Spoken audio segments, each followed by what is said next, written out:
Welcome, welcome, welcome. This is your daily workout, and you're on the move with JoAnna, Ward, and team, JWF, and our special guest today, Edward Phelps. That's right, he is the author of Freedom, Choice, and Power, and we're gonna talk about that later. But right now, we're gonna get down to the workout with all of these lovely people that we have here.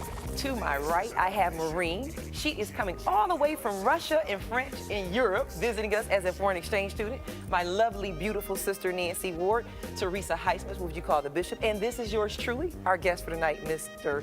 Edward Phelps. And so what they're gonna do is a series of exercises that you probably hadn't seen, but it'll be really, really fun for you and your friends to do. And we're gonna do a round table cardio set, and we're gonna show you how that works. This table should be a little taller, but of course this is a studio. But at home, your dining room table would do just fine, or your kitchen table, or even a platform, a bench at the park, a park bench or park bench table. Any of those kind of things will work to do these exercises. So we're gonna do games. We're gonna go ahead and stand in front of the portion of the table that's yours with your hands flat.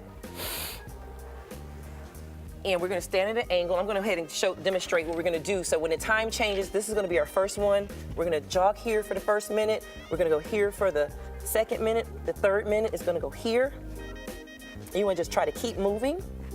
That's gonna be the third minute. And the fourth minute is gonna go in and out, in and out. Last minute, high kicks here, high kicks here. So again, the first minute, jogging. Second, jack. Third minute, lift, lift, lift, lift. Fourth, in and out, and then go back to the jog on the fifth minute, okay? Deep breath. The key to it, keep your palms flat and on the table. Why? Because we're getting a full body workout in the upper body, the abs, the arm, the entire upper body system. So it's going to burn from the top, okay? So you guys take a deep breath. Ready? Let's go. Go, go, go. We're jogging, jogging, jogging. Are you doing it at home? We're jogging, jogging, jogging. Don't ever leave us alone. Go, go, row your boat gently down the gym. Verily, verily, verily, verily, you will soon beat them. You gotta row, row, row your boat down the gym. Breathe, breathe. How you guys feel? Great. So do you feel it in your arms and upper body? Because it's one thing to run like here, like so, but it's something else to keep your arms in that locked position and feel that burn in your chest and your chest and your biceps, triceps, shoulders, and back. You guys feel that? Do you want to take your hands off the table already? We good. No, you can't do the jack until 15 seconds when you hear the buzzer, okay? So listen for that buzzer, listen at home. I hope you're not just sitting there. If you've been sitting there for 45 seconds, it's time for you to get up and stand up and at least do this right here. Be like, if Ed doing it, I know I can do it. If Maureen can come all the way from Europe and do it, I can do it. Oh, that's the buzzer. Relax, everybody. Relax for a second. I'm not gonna do y'all like that. Catch your breath. Deep breath. Let's let the bishop tie her shoe. Relax your arms if you need to. Ready? Let's hit those jacks. Hit the jacks. It's jack, jack, jack, jack, jack. 1 minute to jack. 1 minute. 1 minute. The difference between what I'm doing and what they're doing is they're getting a full body workout because they're in that Pilates move. They're taking that plank right here with their arms up, and all of that weight is going on their arms and shoulders, and so they're almost in a stationary place where they're doing a yoga type move, but their body is doing the cardio. Are you guys breathing? Yes. Yes. Now, the more at an angle you are, the more you're working, and the more upright you are, then that'll take pressure off of your upper body. And like I said, you can do this on a counter, you can do it on a park bench, you can do it pretty much anywhere you are. And what I really like about a table that's this high is you can put a book in front of you or your phone and watch some stuff and just kind of like, get that little jog in, and you're gonna get that plank move, and you're gonna get that upper body toning that we are looking for. 15 seconds, everybody. Keep breathing.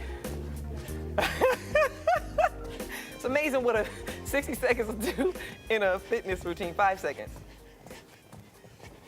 Good job, good job, good job, and perfect. If you need a break, take one.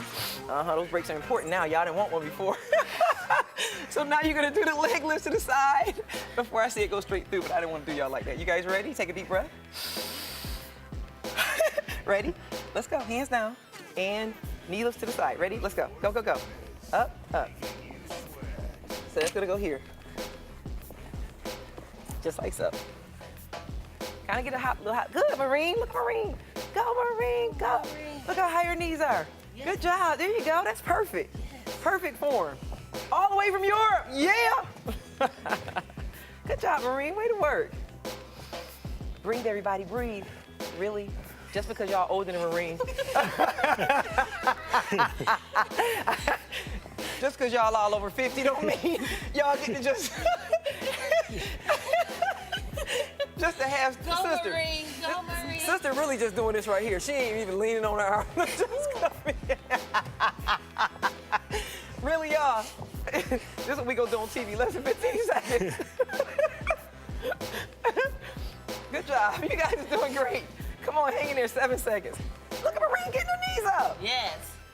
Okay, we'll take a little longer break on this one after the buzzer. As the buzzer coming. All right, good job. Everybody walk it off. Walk it off. Go ahead, walk it off, walk it off, walk it off. You know, shake it off. I'm gonna give you guys a little bit of more break. That's only the third exercise, and look at them beat up. That's why youth is the most valuable commodity on the earth, because Marine is just warming up, and the rest of them, they about all them over 50 like, oh, Jesus, deliver me from all evil. Okay, y'all, we have two more to do. So remember, this is gonna be a shuffle. All right?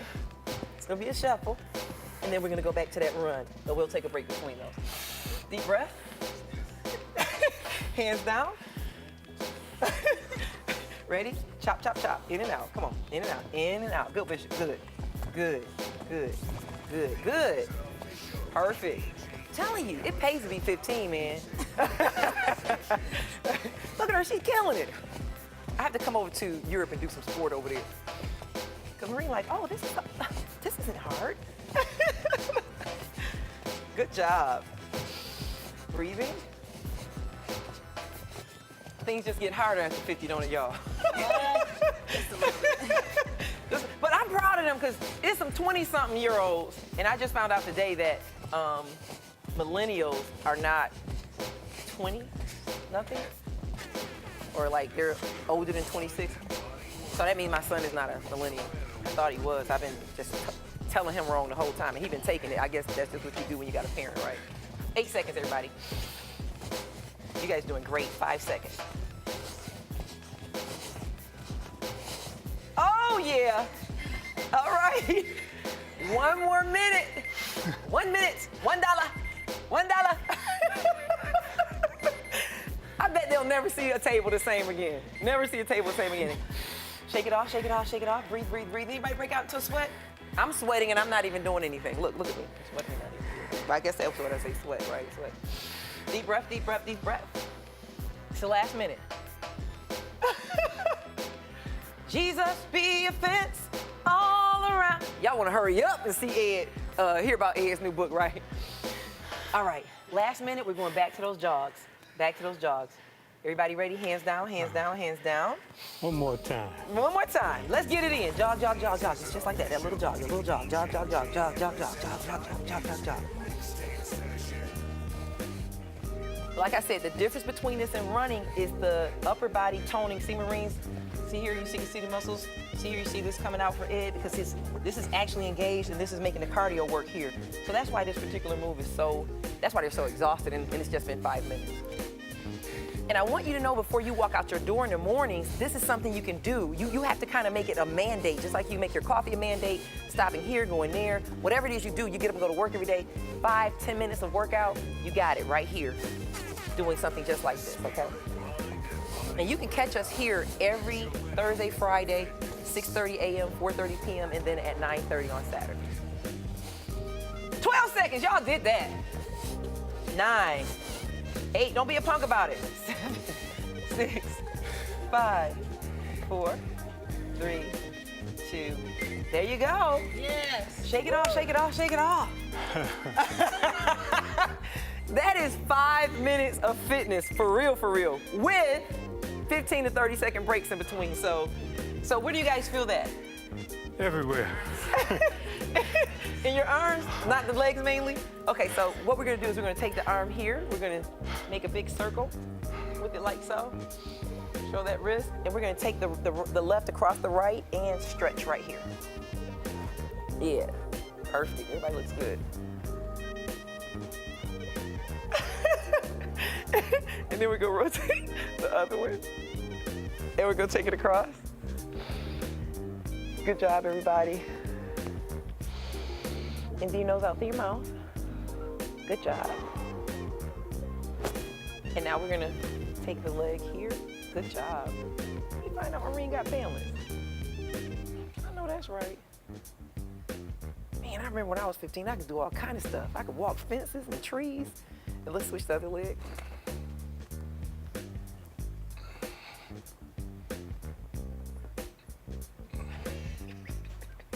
Look at them 50-year-olds balance, and I ain't even mad at them. Okay. So what we're gonna do now is we're gonna go ahead, everybody's gonna go ahead and grab their set of weights. Ed, you want those 10 pounds again? No, thank you. You don't want 10 pounds? No, thank you. You said you're good with that, huh? I'm good. All right.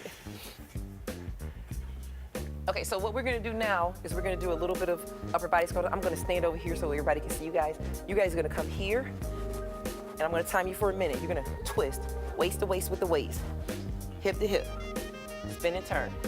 Everybody go to the right first. Ready, here we go. Right, go, left, go, go. Try to stay together. Good job. Waistline right here.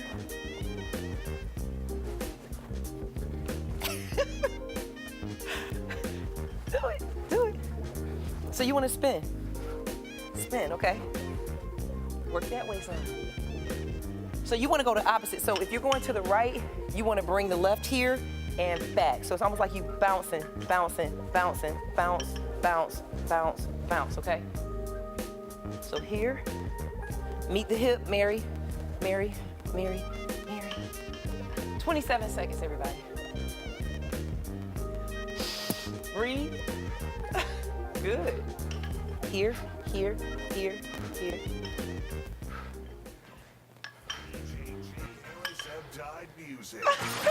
10 seconds.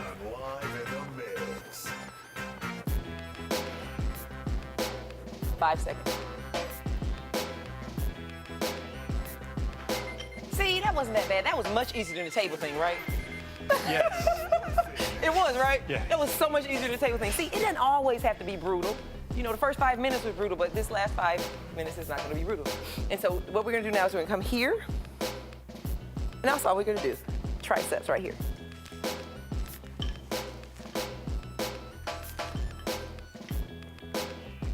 It doesn't matter if you coordinate or not, just keep going.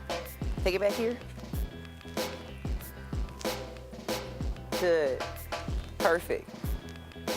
Oh yeah, look at that. 50 seconds of that. How your arms feel? Is it burning right here?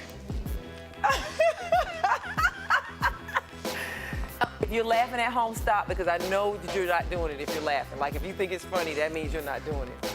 But you probably are doing it and you're laughing at yourself too. Because fitness is supposed to be fun too. You know, it's supposed to be fun because it is necessary and it is essential right now to your health. 23 seconds. Anything your nose out through your mouth? Look at them go, y'all. 14 seconds.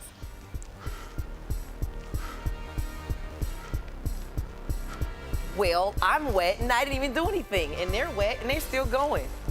You guys go get your pen, get some water. We're gonna take a quick break and we'll be right back with Edward Phelps.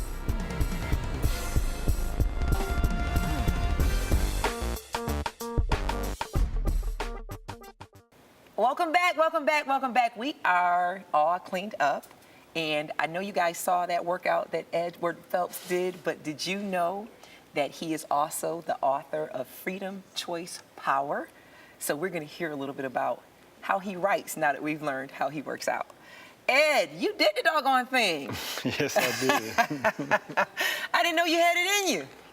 But you're a former athlete, correct? Yeah. You played, what was it? Football, ran track in college. Football and track in college, not basketball, because you're pretty tall. Yeah, tall and slim. I was the skinniest guy playing football. You're skinny. And what position was that? Cornerback. Cornerback. Okay, okay. I believe that a couple of guys in college I knew played cornerback, and they protect the receivers from getting the ball. Am I right? Exactly. See, it's not just about faith and fitness. I know football too.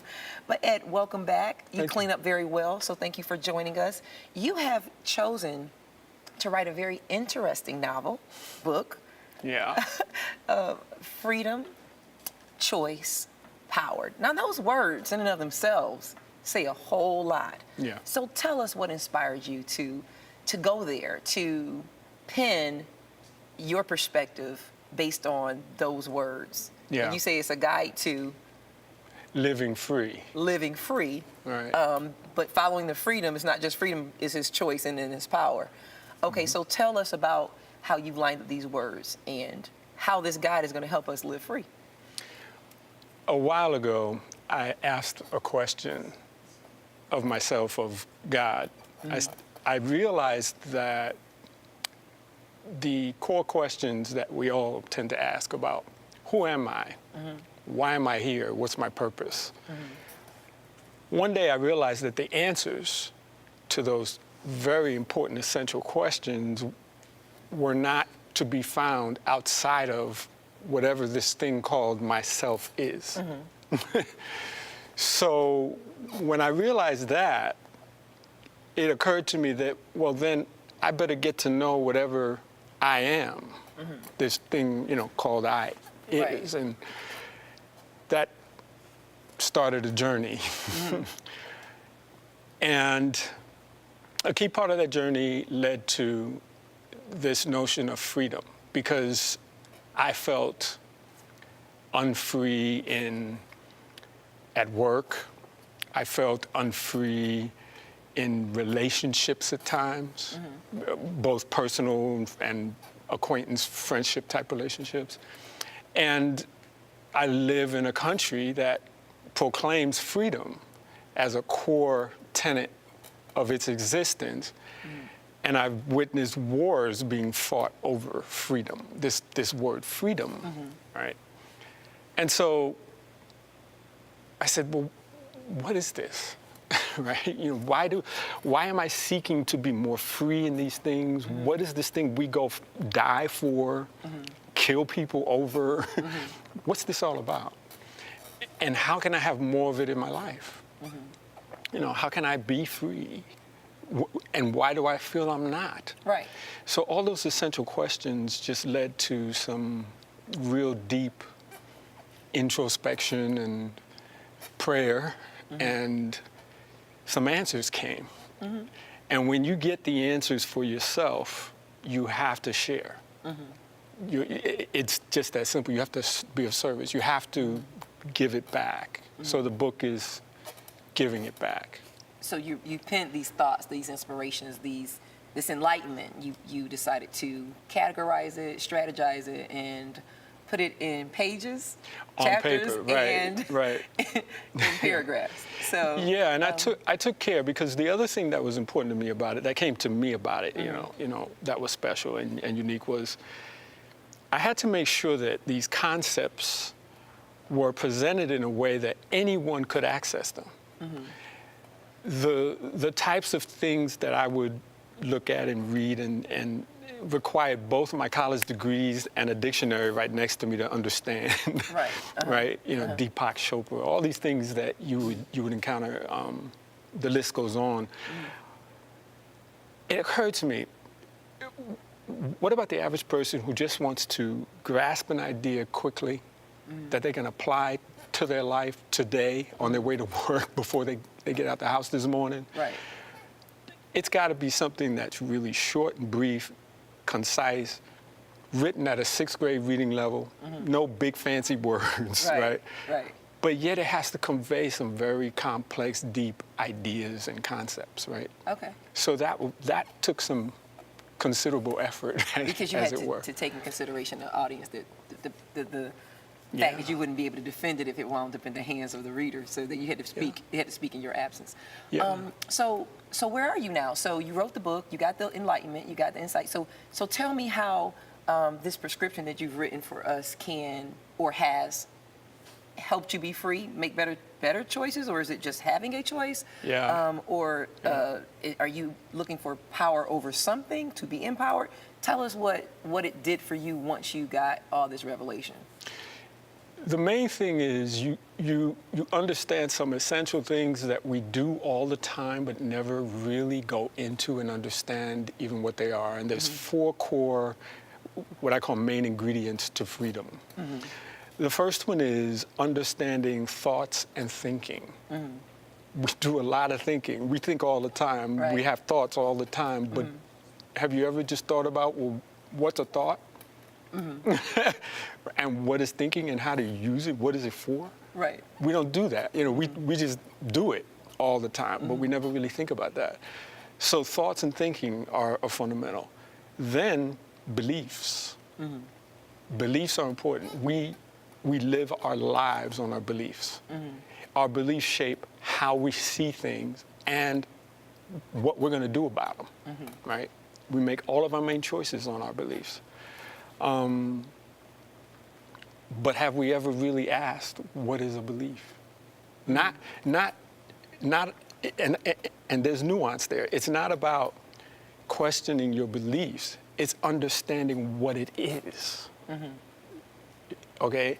And then that leads you into choices. We know we make choices all the time. I'm going to put this shirt on today, and instead of the other one, I like green instead of blue. All kinds of choices Burger every King day. to McDonald's. Right, exactly.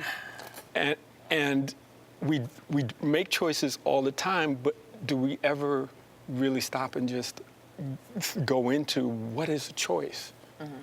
What is a choice?